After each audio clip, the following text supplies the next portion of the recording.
setback issues with that parcel. The remainder of the land was divided equally with the frontage for the two parcels. There's a small area discrepancy is because along the rear of the parcel there's a little bit of a jog on the property line. It's not a true rectangle as far as the parcel goes. But parcel A would have 4,349 square feet. Parcel B would have 4,271 square feet. As I said, the parcel currently contains an existing dwelling. There's also a small garage. It's still standing today, I'm not sure.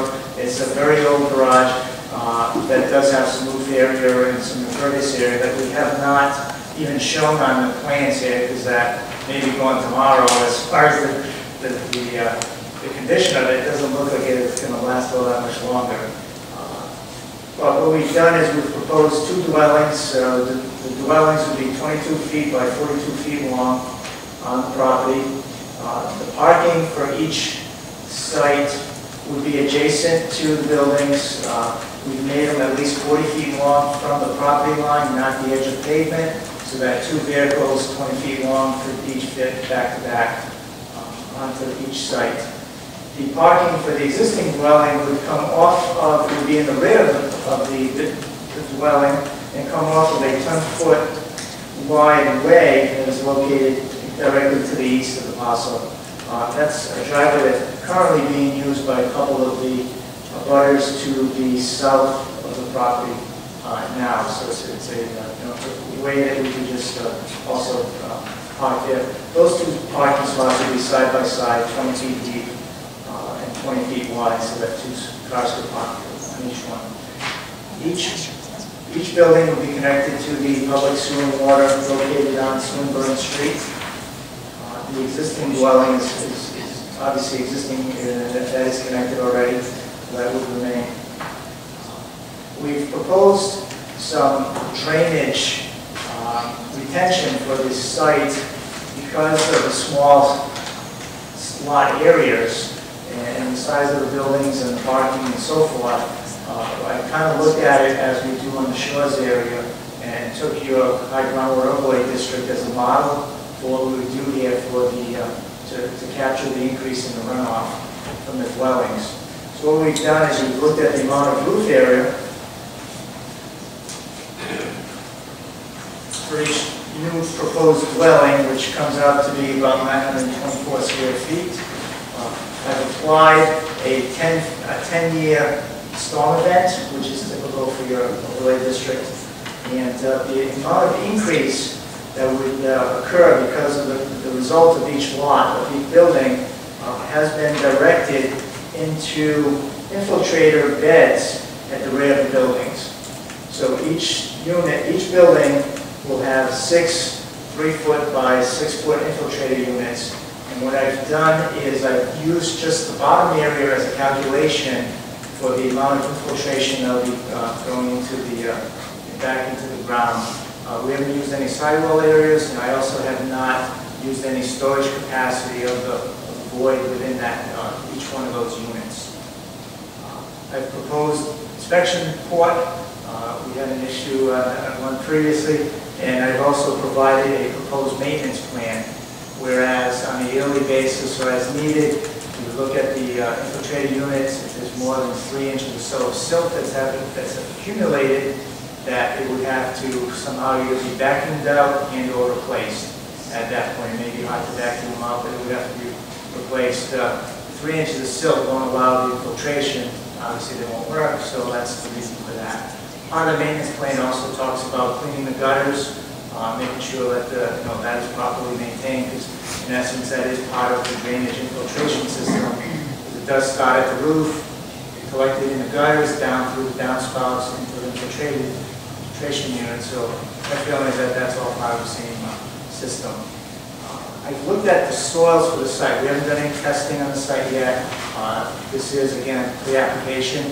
But I've looked at the soils map for the area. They're Newport-type soils. And if you read the ground soil survey, they indicate that Newport soils typically have greater than 6-foot water tables. So I based the design of the infiltration units on that 6-foot water table. It it does say that they're typically moderately to well-drained soils. I used probably the most restrictive type. I use a category 9 type soil, 40 minute per inch per rate, which is typical in the shores area and a lot of the other areas in town. Again, being a little bit as conservative as possible to make sure that what we're proposing would work on such a small site, which it does appear that it does. It would.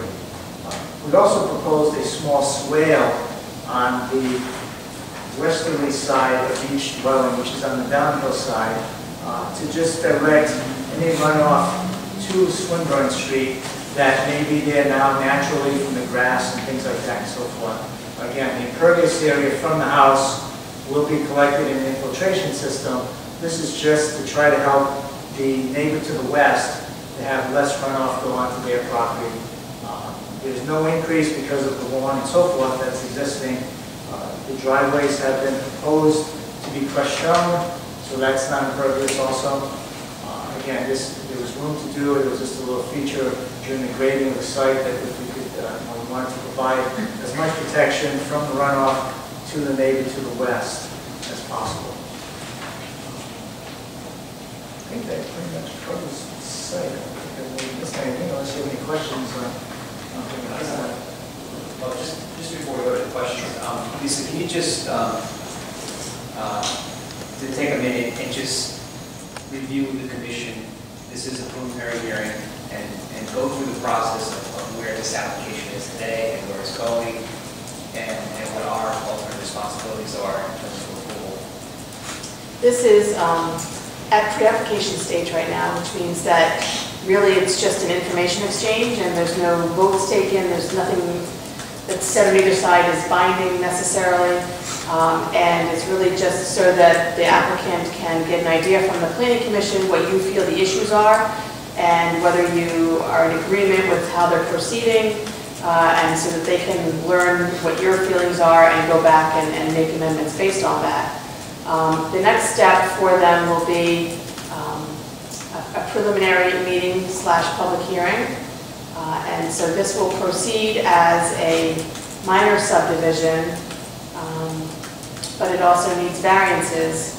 So I think it will be the same situation that we have had recently on other applications where we can't grant, well, I'm not sure. You grant the variances. Yeah, the planning commission grants the variances, correct, but I don't believe there's going to be any waivers of the subdivision regulations. I think it's just variances that they're requesting. So it will be a minor subdivision that needs variances. Like the lawless, remember the lawless application? Yeah, someone was doing it. Yeah. I mean, I went through in my report what I believe what the comprehensive permit process is about, and so you will be responsible for granting everything. The only thing you cannot grant is the Board of Water and Sewer approval, which they'll have to go to that board separately.